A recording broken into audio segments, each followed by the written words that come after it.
I'm Luis Miguel Alexo. I'm the Managing Director and co-founder of Brick BC Projects. We tokenize real estate properties here in Australia, particularly focusing around Brisbane, Gold Coast and Sunshine Coast. We focus on luxury real estate properties and basically providing access to real estate to anybody from anywhere in the world, very much around the retail market. So basically anybody can buy our property tokens. So we've got the Brick Koala at the moment, and we're soon to announce our second property token series coming up in the next few weeks. But that's just a bit about me.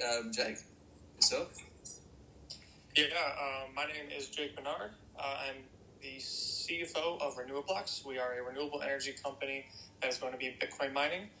We just recently updated our website with the new project. We're going to be aiming to put that farm in Costa Rica. So we got nice big land with our partners in Costa Rica, northwestern Costa Rica, really good solar irradiation there, it's a really good place to set up the farm. I'm also a project manager for Dwell Homes Inc. We are a custom home builder in the U.S., and we are looking to hopefully tokenize a rental community in Illinois. Most likely taking the route of tokenizing the project's profits rather than tokenizing each individual property, just for means of simplification. Fantastic. So this show, we have this show every week. What is real estate tokenization? It's about, again, provide awareness, knowledge, update news in terms of what's happening in our industries. Obviously, Jake is planning his, as you said, planning his project in terms of tokenizing real estate in the next 12 months, thereabouts, Jake. And obviously, we've started our journey, and obviously, we've got a lot of involvement in terms of what's happening in our industry.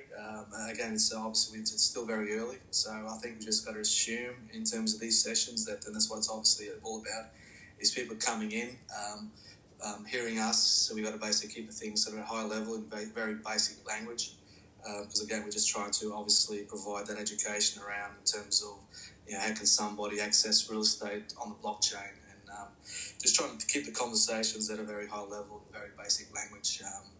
Because I think it's important as we bring people that are, once this space has been recorded, people that actually can come in and be able to learn and really find out what is real estate tokenization or blockchain all about.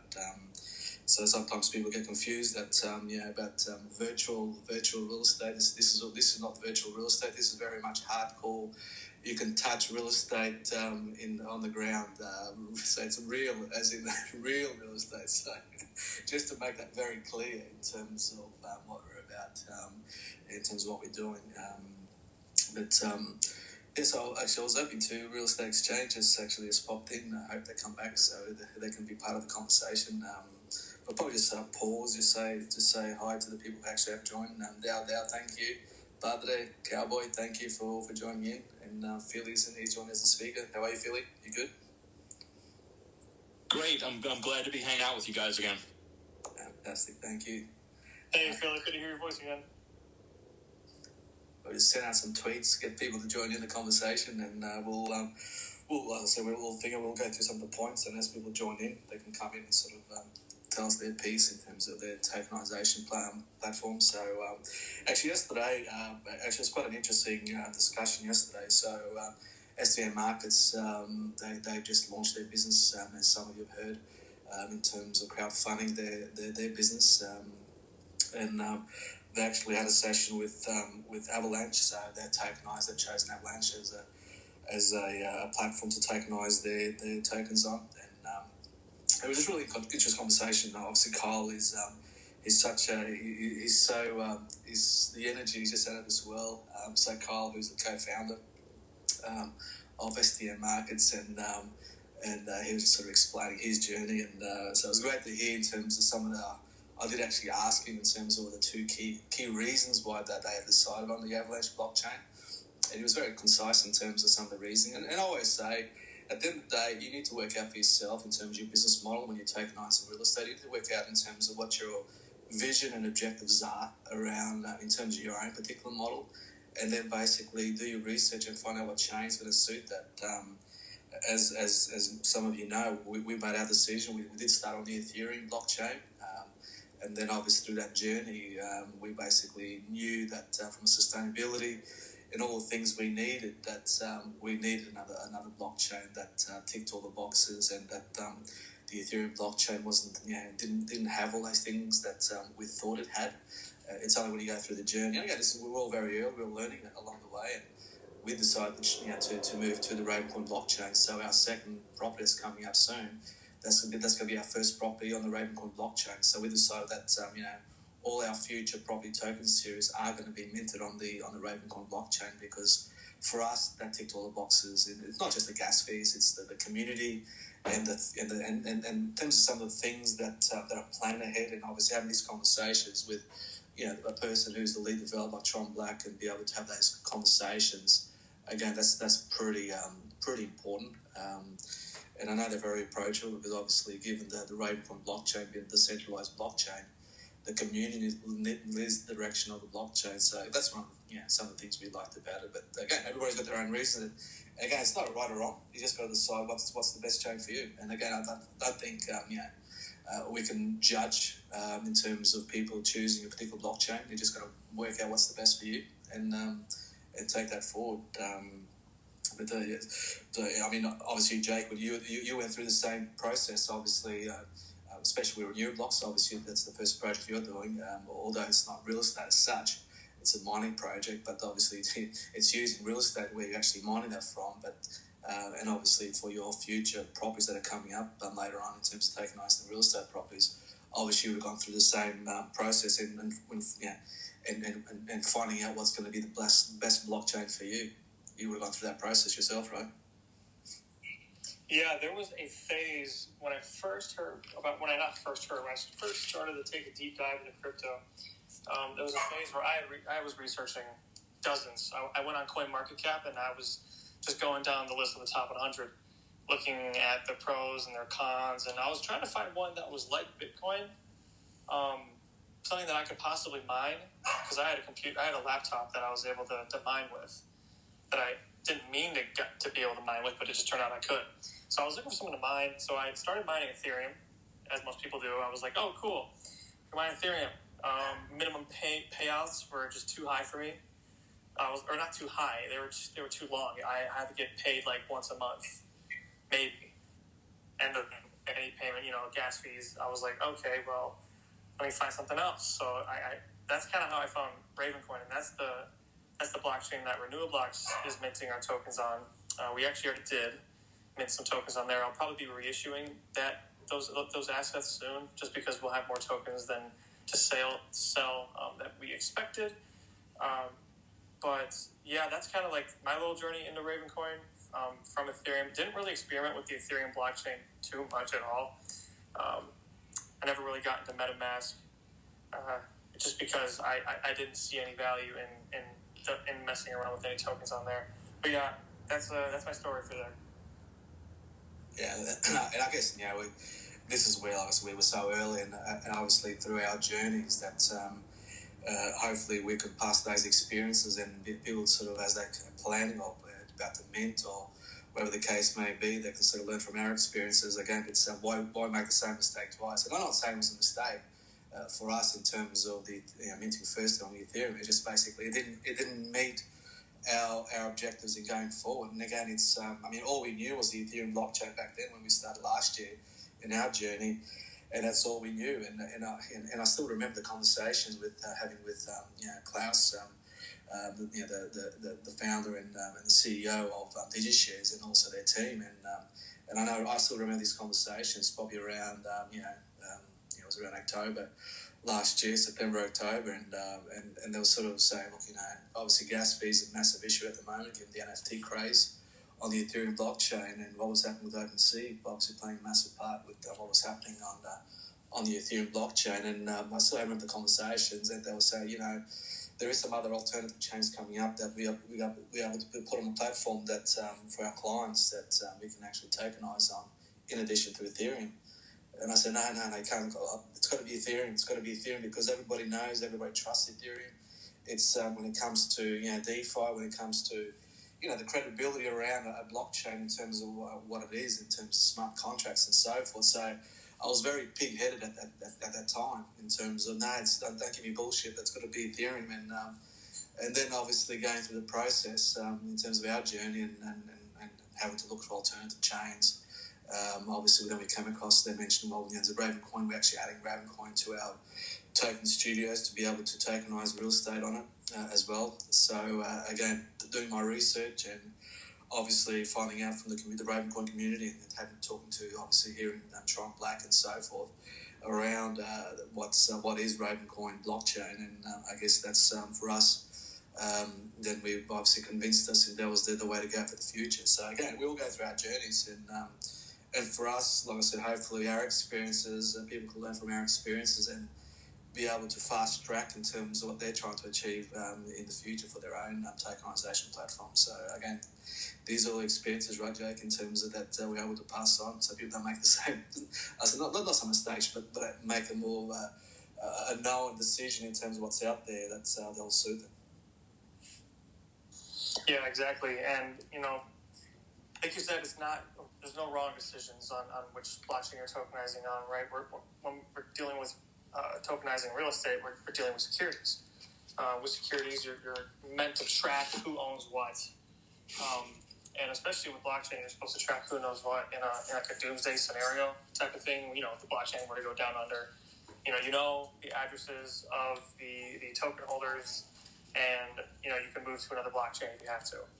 But that's not really what we're planning for. We're planning for the most efficient, most simple, most immutable way for people to hold their securities in their private wallets, holding their own keys for the future, right? Once we transition to digital asset securities. I know all these words sound really boring, right? But so making this an efficient path for people to learn, what chains can do what chains can, are truly immutable. What's the difference between a smart contract and actually just having tokens on layer one, with no smart contracts and stuff like that. There's ways that, it's good to move people towards what they think is the best rather than only having one option and saying this is the best. Absolutely. And that's neat. It's like in terms of the actually yesterday's session, Kyle put it really well. And actually I will actually post that video that was actually on the Twitter space as recorded. I'll actually post it the session because it was actually very well articulated in terms of the things that we're looking for, and I think it'll come a time where he made a good point. One of his key points was around multi-chain, and I'm a big believer in that. I see, obviously it's still early, but I think if we sort of fast track a couple of years time, I think we're going to see the ability to in terms of multi-chains, that we can go between chains. People make decisions and people can actually go across different chains. How in terms of Ravencoin, we might sort of be able to have the same ability to basically move tokens from one chain to another, and that ease of going across different chains. And I think that'll be coming, and I'm a big believer in that.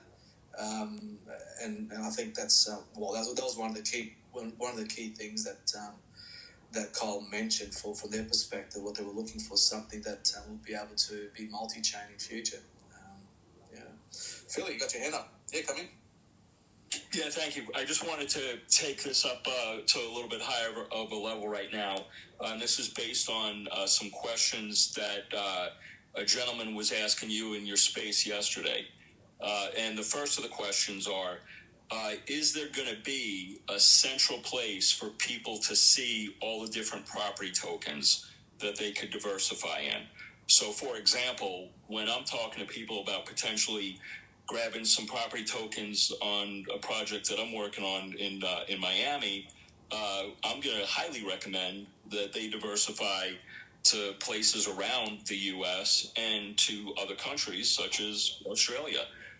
Because at the end of the day, markets change, and there's political winds that affect, the economies and interest rates and, all the other things that if you want to truly be diversified in any, sector of investment, you want to be diversified.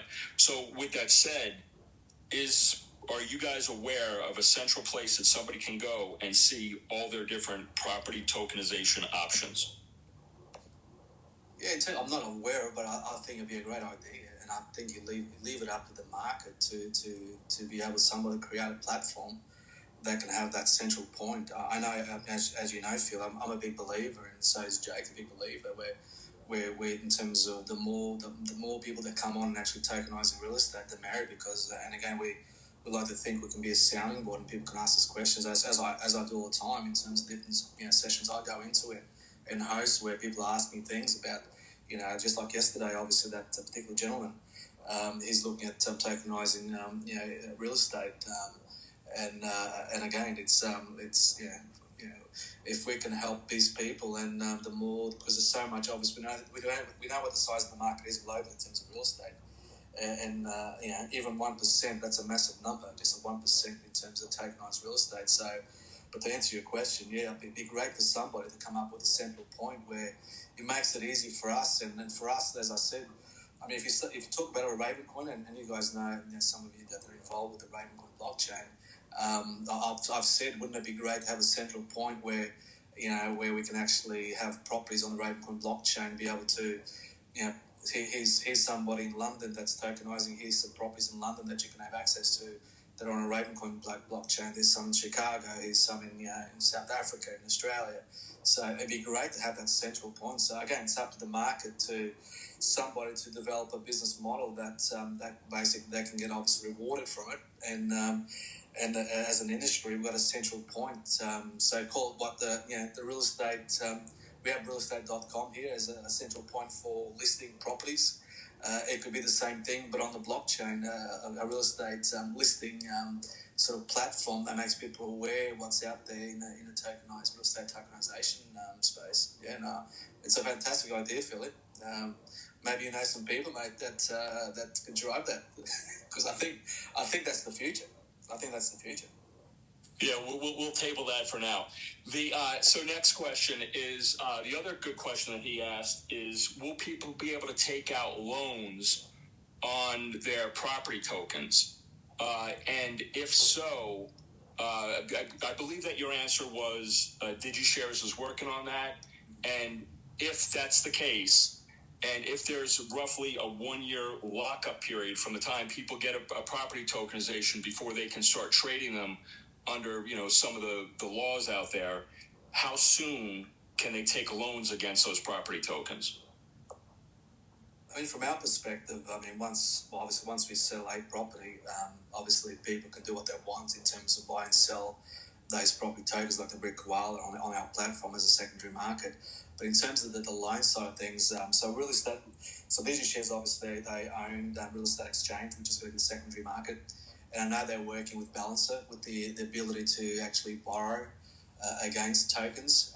So they've got quite a sophisticated model in terms of in that space.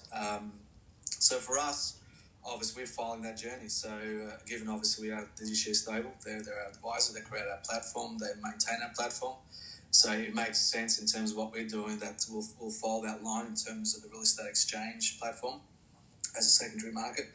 And so for us, it's, again, just going in, and the way I see it is that hopefully they can provide an ability that we can actually, when people buy our property tokens, like say for example Rica, they can then actually borrow against the Rica tokens through that platform. So it's actually a thing. You can actually, some of the platforms you can actually do it already. Some of the and I was hoping to have some of our colleagues are actually minting already on the blockchain. And I know there's some out there already that have got some relationships with some of the DeFi spaces. But balance is one of the major sort of cogs in the wheel when it comes to that for taking in terms of the property tokens, or even just anything assets, any tokenized assets that you want to borrow against. So they're playing an important part in that space there. But yeah, no, that's our goal. I did say yesterday, from our perspective, we like to think that in future that people then got the ability to borrow against their tokens. So as we know, rather than sell tokens, people can sort of take a position rather than actually sell and take the profit out. They can actually borrow say 50%. And again, because we're talking about real estate property, we know real estate property now is I'm talking from our perspective, it obviously goes up in value. So the thing is that you've got basically a token that's going to go up in value, so you don't have to worry about in terms of margin calls and so forth in the DeFi space when you're borrowing against that property token. So again, for the real estate, that works really well because you've got an increasing value in the token. So that's why it works really well. But that's something that we are.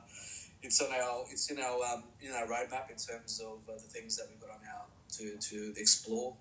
Probably a bit early for us at the moment. Obviously, we're still trying to get the first property sold in terms of Rica, and obviously launching the second property in the next few weeks. It's a space that we're basically very much serious about in terms of people, token holders ability to lend against their property tokens. Where was you, Jake, in terms of what do you see in that space in terms of borrowing against real estate property tokens? Well, typically those, if you're going to loan out your property tokens that you own, you think the first thing that comes to my head is using it as collateral, right? Putting up those tokens as collateral. And I honestly think what will happen with that is it'll depend on if the person that you're getting the loan from accepts those as collateral, right? Maybe they're more legacy and they're going to be asking for the actual, you own the actual title of the land, right? Not quite just the tokens on the blockchain. So, I think that's a space that will be figured out in probably a couple of years, but right now it's pretty up in the air. Yeah, it is very early. I know Aave, obviously one of the big DeFi platforms. I know they're very active in that space in terms of more in terms of tokenized assets. Probably not so much yet because so early in terms of real estate side of things. But I have heard a bit of noise in terms of them actually looking very much in terms of providing that debt against real estate property tokens. So again, it's a developing space. Still early, but it's a developing space. Probably just with probably on the topic around in terms of tokenized real estate, specifically around wallets. Obviously, in terms of wallets, it can be obviously that's a decentralized wallet or a centralized wallet, but probably in simple language, basically a centralized wallet is like in terms of you've got when you buy something, someone's holding something for you on your behalf, and that could be, for example, like if you sort of look at the traditional world of, say, for example, shares. When you buy shares through a broker, that obviously got the house, that's the securities house that either in terms of the company uses internally or externally, that basically holds those on your behalf, those shares. So I think in terms of a centralized wallet when it comes to tokenized real estate has been that. And at the other end of the spectrum is you're talking about in terms of this centralized wallet. So your MetaMask this world, your Trust wallets and so forth, and Mango Farm wallets when you talk about Ravencoin, so that the decentralized, where basically you lose your keys, you lose your password, you're gone, so you're on your own. So you've got those two extremes of when we start talking about wallets that are centralized and decentralized. We're talking about real estate property, and again, there's different models for everybody. And I know there's obviously the common discussion around terms of the tendency for people to say you should it's not your keys, it's not your wallet. So meaning that basically it's with a completely decentralized wallet, you've got total control of that. So it doesn't matter what happens with anybody, you actually hold those in your own wallet and you control it. But again, with real estate, it's a bit different from, so in terms of tokenized real estate property tokens, it's a little bit different in terms of, say, an NFT art piece, because you own an NFT art piece, that's yours, and if you hold that in a decentralized wallet, well, you basically got obviously whole control of that piece of art. In terms of real estate, especially with our model, because our real estate property is actually held indefinitely, for us, it's really important to keep our token holders close to us, because these properties are going to be held indefinitely, meaning they're not going to be sold. So we want to make sure we always keep abreast and communicating with our token holders in terms of every year and in terms of obviously the yearly financials that come out for that particular property token series. In terms of keeping in track, keeping engaged, and for us it's about building a community, Rick family community, to be able to keep people engaged so they can also, it's more than just holding a property token, it's also education around real estate. And obviously given my background, I've been around property longer than I've been a CPA accountant, so probably around for 30 years, and I've been a CPA accountant here in Australia for 28 years. So again, that's the knowledge that we also want to share with our token holders around real estate and the fundamentals. So I guess for us, it's important to keep those, keep everyone close to us, and hence why we've at this stage, the next couple of years, our wallet is a very centralized wallet. So on our tokens platform, basically, people will buy the tokens, and they'll be held on that platform as we're custodian those tokens for people. They've got the ability to buy and sell on that platform, and obviously we go into secondary markets. But again, it's making sure that if somebody loses their password, it's okay. We'll just give you another password. There's no problem. So our particular needs and vision and our model is very much at this stage very centralized because. As I said, we've got people coming in from mainstream. It's important to keep things simple, as if they're just used to just subscribing for a website and they're on their journey. So we just got to keep things very simple to that level in Web3, as people basically come onto blockchain and obviously buy tokens, property tokens out. Just keeping things very simple for them to start off with. Look in 2 years' time, people become more sophisticated like today. Like you have a look in terms of where we were in terms of the banking system.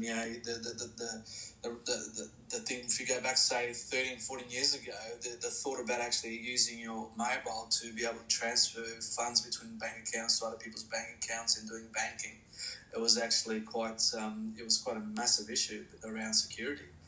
Now it's just a norm. We just get on our phones and we pay things and transfer funds between each other, and it's the ease. And I think this is where it's going to be. I think in a couple of years' time, it'll just be the norm. But just sort of explain that centralized, decentralized models. You got to choose a model that's right for your tokenized real estate tokenization model. I know, Jake, you're very much on the decentralized aspect of things, but obviously your model is very bit different from our model in terms of real estate tokenization. Probably, I know you're a big advocate in terms of decentralized, but you want to just sort of speak to that. So. Right now, so any tokenization that I have done or will be doing, we have to focus on first making sure that we are able to find a platform that's able to support a digitally enhanced security. Okay, so off the bat, we have to make sure that we're satisfying the needs of the SEC because that's where we are tokenizing for both projects, Renewablocks and Dwell Homes, and that's basically. A digitally enhanced security is a custodial holding the tokens, and then the tokens being traded on a layer 2. That's what T0 is. DigiShares will be the ones holding any tokens when we use them. And I understand that that's not decentralized as much as I want to go straight to decentralization. If we're going to do any crowdfunding, we have to go through a registered portal, or else we're breaking the rules. And then we also have to, if we're going to T0, we have to have a transfer agent, which I know DigiShares is a transfer agent. So there is some centralization issues off the bat with securities. But a company called Aspen, probably heard of them, they initially were a digitally enhanced security.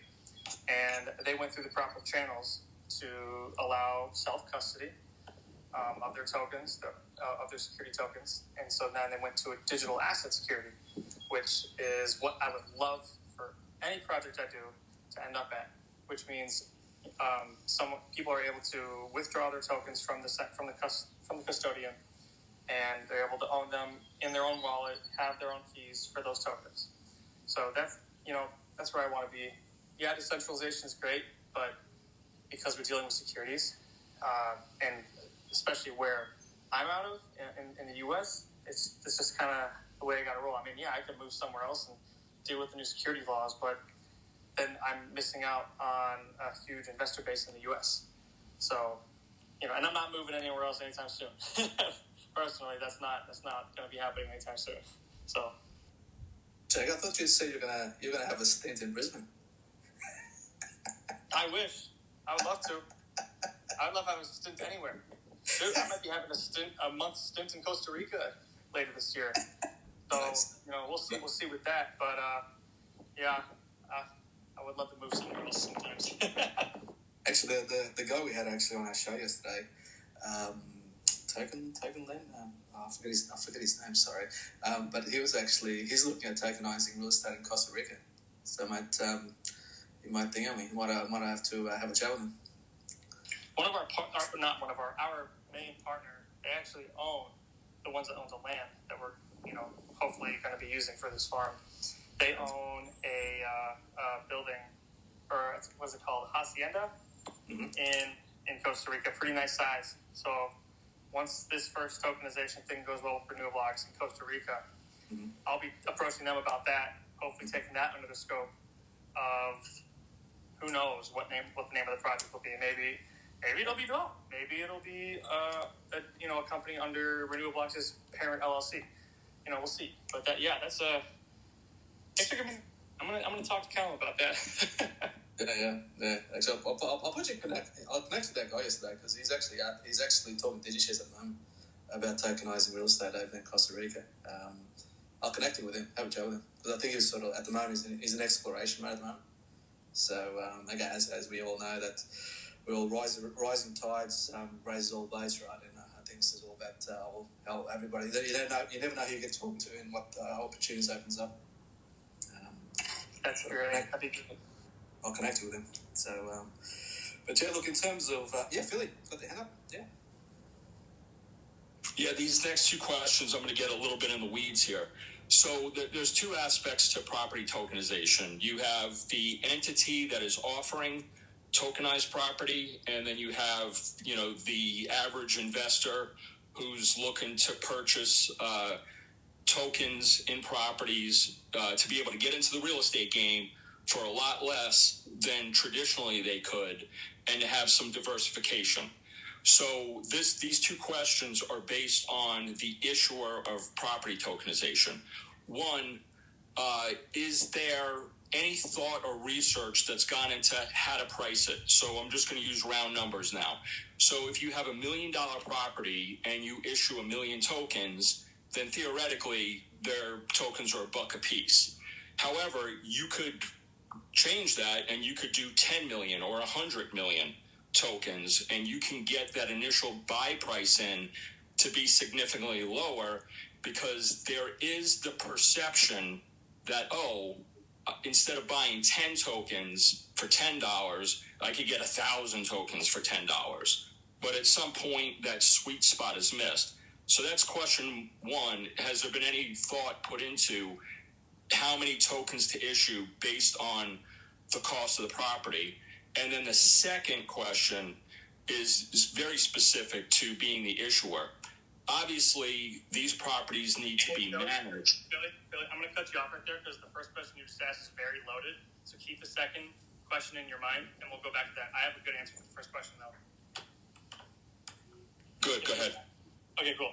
So when we were pricing out Renewablox and security tokens, we were told to do, $20, $30, $10. And so we talked to people and we're like, well, how does $5 sound? They go, well, it is single digit, but it's not like you're going to $1, where it's like, now if you're looking to raise $1 million, you'll have a million tokens or so.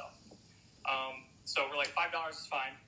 It's not, someone doesn't, there's a mental barrier when you go for 10, people are like, oh, it's over $10, right? There's also a mental barrier if it's under $1. Oh, it's only under $1. Maybe it's not that good. So we kind of went in the middle, $5. That was our mental side of it. Now there is a technical side that we have to consider, or anyone has to consider, especially if you're tokenizing in the U.S. Okay, so when you are tokenizing your company, right? That's what Renewablox is doing. We're tokenizing, or the project or company, whatever it is, LLC or not. You have to definitely make sure that you are staying within certain investor limits, particularly a 2,000 investor limit, right? So if you have 1 million shares, let's stick with the 1 million shares. You have 1 million shares, right? It's going to be a lot easier for the shares to be spread around people if it's trading on an ATS like T0. So you'll probably reach that 2,000 share or holder limit pretty quickly. But at that point, you have to lock people in to only trading their full bags or not to stay at 2,000. If you go over 2,000, you're stuck with you go into a 2-year transition period to become a publicly traded company, and it's very expensive to do that. So that's one thing. The other thing is the other option is go with a higher price per share. So there's less tokens. There's less tokens floating around, and there's less risk of people or enough people owning the token to the point where you're over 2,000. So that's a technical reason that we had to think about as well, so that we don't go over 2,000 investors right away, right? You can't have the barriers of entry too low because there's, one, there's a mental thing, 2, the investor limit, and 3, if you are going to be targeting accredited investors, you typically in a Reg D, you give accredited investors more of an attractive offering, right? So if you're offering for $10 for a regular unaccredited investor through Reg CF or Reg S for any international investors, you'll probably put the Reg D offering at $9 or $8 to give a little more incentive for the accredited investor to invest, so they get more tokens for their investment. So that's you can't really discount things too much when you go from $1 to 80 cents or 90 cents, right? There's not as big of a difference there in price. So that's another reason that that's another thing that you go for when you're talking about initial token offering price. Yeah, excellent. Thank you for that. From our perspective on that topic, so in terms of how we priced ours, our philosophy is trying to keep them under $100 US per token. There's models out there in residential, like I say, realty, their price there is around the $50 mark. Again, with ours, we're talking about luxury property. So I think it's important to have that balance between accessible to anyone around the world for that under $100. But also still keeping within that, being valued in terms of, when you say $80, is still obviously, there's an element of value around the $80, as opposed to if we said our tokens were $8, I think it would actually bastardize that luxury status to our properties. Again, it's more of a psychological thing. And again, something that we test the market, we talk to people. So our sweet spot is very much keeping that under $100, so it doesn't go over that 3-figure mark, but still keeping with the sort of that luxury sort of mindset in terms of the properties that we're tokenizing. So again, there's no right or wrong, just in terms of what we thought in terms of where we sit in terms of pricing our tokens. But probably something you've got to factor in, Philip, in terms of people who are tokenizing. Obviously, when you're working out in terms of the price of the property, obviously you've got to factor in all the costs, the on-costs, you stamp duty, taxes to buy, and obviously the listing fees and so forth. So our typical will be around the 40,000 tokens, and it'll be between $100 and sort of $80 depending on the property. But sort of keeping a very similar theme in terms of 40,000 tokens with each property. And price will vary between $80, $90, depending where it sits in as a total cost perspective. Yeah, I think that works really well your way for the pricing of the tokens, especially for real estate, right? You don't want 1 million people, or not 1 million people. You don't want 5,000 to 10,000 people owning just one property, right? If you are doing the full company though, that's probably better to have more people involved in that process. Because under the company you can encompass many projects. But if you're doing just one property, I would not put the entry point at like $5 or $10. Yeah. Again, as you said, Jack, before, I think it's just working out what's the model, because all our models are going to be different in terms of how it's structured and in terms of the objectives around it. It's retail market, institutions and so forth. So again, it'll come back to in terms of what your model is and making sure it fits nicely in terms of how you price it to your model.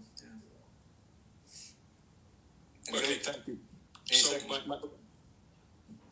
thank you for all that information. That makes total sense.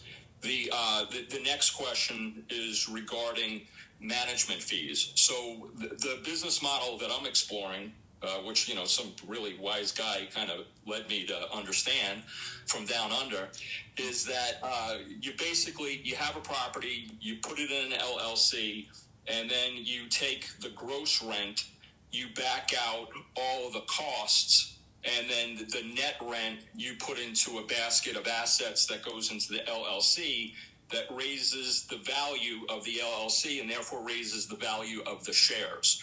But there's management involved in all this.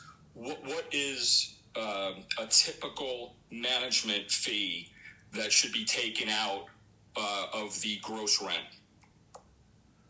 In terms of, I think you just got to look at it in terms of the norm. I mean, we're saying, the big whale is 15%, but our next one, because obviously it's all economies of scale as we go on, and we like to think that as we get more economies of scale, we can actually lower that management fee. So we the next one, we've actually got a 10% management fee in the gross rent, and that obviously is managing the property itself and also managing the portfolio, the crypto portfolio, because that's obviously needs its own attention as well.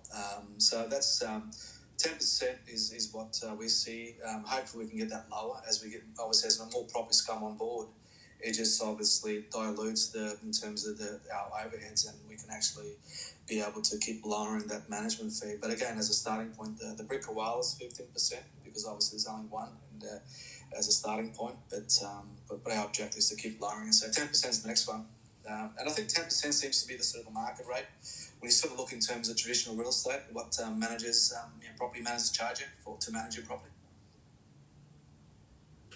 Excellent. Thank you for those numbers. Pleasure. Probably one of the things, I know we try to keep it to an hour. Sorry, Jake, did you have any sort of input to that? Is that something? You hit it on the nail. You hit the nail on the head. You're good. Fantastic. Probably in terms of before, so try to keep it to an hour, but probably this is where I get really passionate about what we do, and again, and I think sometimes, and sort of listening to some of the spaces, and listening to some of the space like yesterday with to STM in terms of their talking with Avalanche and some discussions. And this is not any sort of discredit to STM or other people that when you talk about the SEC and I think it's sometimes like you sort of like get sick of all the bullshit. And I apologise for my language. This is where I think passion comes through. In terms of all this bullshit with SEC and we know the challenges in terms of, especially of late, in terms of how they see things and people trying to toe the line in terms of who ask who are tokenizing real estate, and probably not so much because we're in Australia, but obviously people in the US and like you, Jake, and so forth. But this is, at the end of the day, do you think people in these developing countries like Africa, South America, and some of the Asian countries who are actually trying to get ahead in life, and India, I'll put India in there as well, who are trying to get their way in life, and now they've got this opportunity. Do you think they give a shit about SEC rules? At the end of the day, these people have now found a new frontier. They can actually get and achieve their dreams and aspirations, things they dreamed about before, but basic legacy didn't provide them with that because of corruption, because of the inability in terms of the banking systems to be able to help them, and also put in terms of some of the developed countries, people in the developed countries who are actually struggling every day, but they don't get ahead in life. And now we've got this new frontier that basically provides them the opportunity to actually, whether they're buying real estate tokens, whether they're buying asset tokens in the new world of blockchain. Do you think they give a shit about the SEC rules? At the end of the day, what has SEC done in America? Sorry, just say that last part again. I'm outside right now. I kind of broke up a little bit. So I was just saying, do you think SEC gives a shit about people? At the end of the day, did they protect people in terms of the GFC and what went on with GFC a few years ago? Did they give a shit in terms of what banks are doing to people? And again, look, I just get very emotional and passionate about when I hear this, all this crap that goes on about, with the SEC and people trying to toe the line. At the end of the day, like we set up a platform to give people the access to real estate that never had the opportunity in especially some of these developing countries.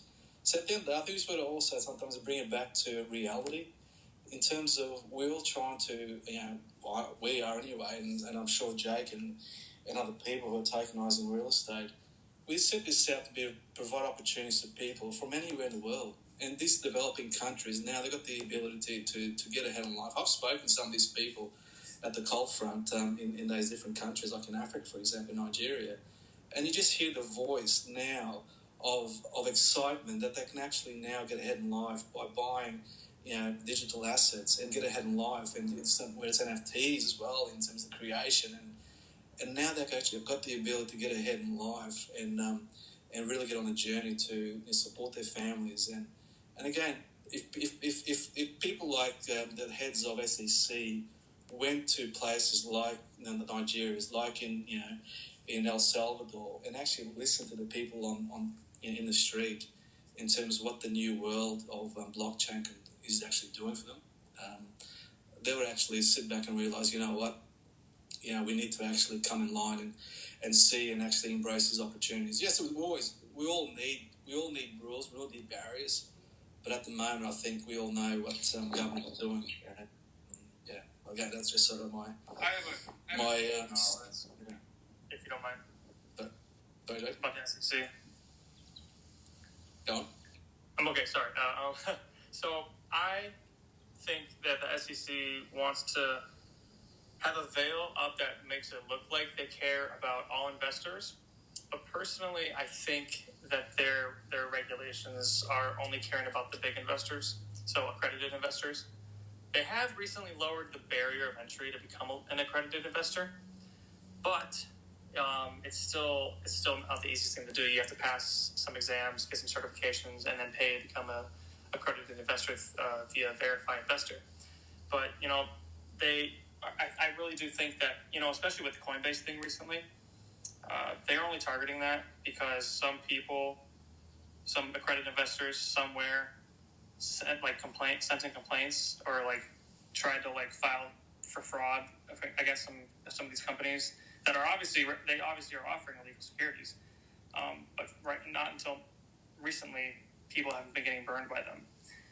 So I think that there's a veil up that they care about everyone, but I think they only care about a smaller group of people. But they do offer Reg CF and Reg S, and there's ways that unaccredited investors are able to at least have opportunities. Maybe not $100,000 opportunities. If they have $100,000 sitting there, then they can throw it in there. But at least they're a little more lenient these days. I really do hope that they change their ways and I'm not for regulation in general, but I hope that they at least crack down or set an example on scams and fraudulent offerings right now. But over time that they kind of progress to accredited and unaccredited not being a thing in the future. And everyone's able to invest in the free market, and if you happen to run into something that is a scam, and I'm not saying it's on you, but do your due diligence, right? I don't think that'll ever happen. I don't think we'll ever get to that point. I think that they will lower the barriers of entry more and more and more, but they'll always have consumer protections, whether or not it's for accredited only, supposedly, but that's what it feels like. But, they probably take those complaints they get via, severity of investor, not amount of people that get screwed by it, right? Absolutely. And you hit it on the head in terms of everyone obviously needs to do their research, like with anything. When you invest in something, you need to do your research. Obviously, sometimes people haven't got sort of that knowledge base and education to understand the nitty gritties of a particular project. But you still, I guess this is where people need to sort of as token issuers. We need to obviously spell out the very fundamentals and in very basic language what it is, and I guess in terms of projects like ours and yours, Jake, in terms of going forward, is obviously we're here for the long term, and obviously the people that are only here for the short term and the scammers, they'll get caught out very quickly. I guess it's the projects that are here for the long term and actually have that constant engagement and so forth with their community are the ones that are obviously going to succeed and continue to succeed. But I just, like I said, I just get really sort of, I get emotional in terms of when I hear some of that. Sometimes we probably spend too much talking about the SEC and what they're doing. in terms of projects. And I think sometimes people miss the point in terms of what's actually happening at the coal front, at the lower level. These people trying to get ahead in life, and let's focus on providing them with the opportunities. And as you said, hopefully the SEC can actually get at the coal front and see what difference is making for people's lives, and hopefully they can sort of lower those barriers for people in the US anyway. And because we're different here, obviously, in terms of what we're doing. We provide it to access to anybody from anywhere in the world. So, and again, but hopefully, from a US perspective, that can be sort of eased, and especially for issuing tokens in the US. I know Canada's obviously probably more extreme than the US, given some of the stuff that's happened of late. So again, Philly, Yeah, just everybody knows my opinion on three-letter agencies in the United States. They don't work for the people; they work for special interests. And to your point, Lewis, people around the world, they want more for their families. They want to, raise their stars, better their position in life.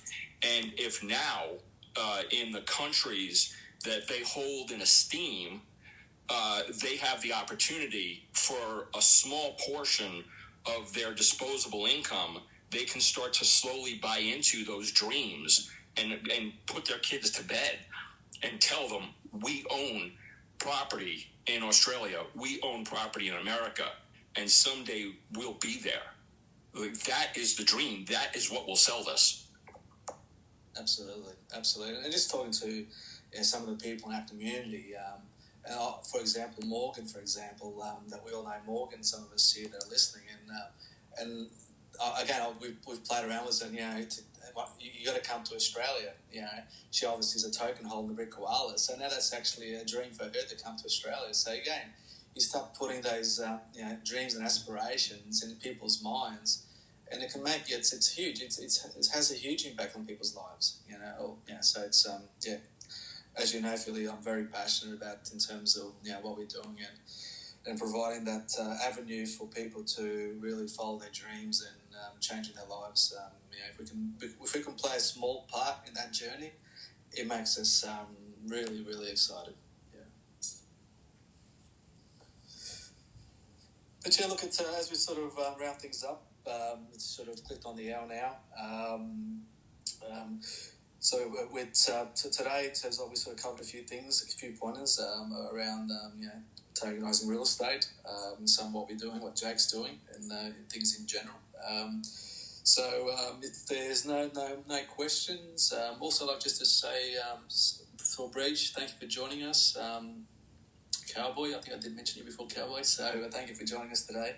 Look, in terms of today, I hope you've enjoyed the content. Jake, any sort of closing comments? No comments. Covered a lot of really good stuff today. Philly, thanks for the questions. Yeah, thank you, Philly. Appreciate your fantastic questions. We've got actually Braveland Metaverse. It's a Metaverse campus. We're actually holding we're facilitating. I'm facilitating. Philly's involved, and Jake's. I think Jake, you're coming, aren't you? So first Saturday of the month. So we always hold a session there. First Saturday at 4 p.m. So it will be the 6th? The 6th of August, which is a Saturday. So at 4 p.m. US time, US Eastern Standard Time. We got Braveland, and we're actually going to be doing there what we've done today. That's all opposed to people coming along from other that are tokenizing real estate property. We actually we've reached out to for people to come onto Braveland. Again, hopefully we'll get a big turnout, and the theme is around real estate tokenization. It was actually Philly's idea to have that particular theme. So thank you, Philly. So looking forward to people who actually are tokenizing real estate. Hopefully we get some of the blockchains, some of the leads and our co-founders and founders of blockchains that real estate have been tokenized on. I know we're going to have Ravencoin blockchain. Hope we can get Tron Black, the co-founder and lead of the Ravencoin blockchain. So hopefully Charles Hoskinson can make his way there and the other chains. So hopefully we can have them there. And we've also extended an invitation out to some of the the service provider, the global leaders in service provision in the real estate tokenization space, like DigiShares. So we invited Klaus along to hopefully can join our Metaverse event, Braveland Metaverse event, and also the real estate exchange, the secondary market. So we've again sent out the invites to them. We've put the tweet up. So again, it'll be a fantastic event again. And hopefully we get a few people along there from different that are tokenizing real estate. Doesn't matter what chain you're tokenizing, so it's going to be an education. And people that are looking to obviously have access to real estate, tokenized real estate, to join in and listen to some of us that are tokenizing right now or planning to tokenize. Some of maybe with Jake, with yours coming up in around 12 months' time, in terms of listening to what you're doing, the ones that are planning ahead like yourselves. So join in. I'll actually put after today's session, I'll put that tweet up again about the Braveland Metaverse event. Thank you all for joining us. Take care. Have a great evening, great morning, great night. And thank you, Jake, for helping me out again and co-hosting this weekly event. And take care, everyone. Bye for now.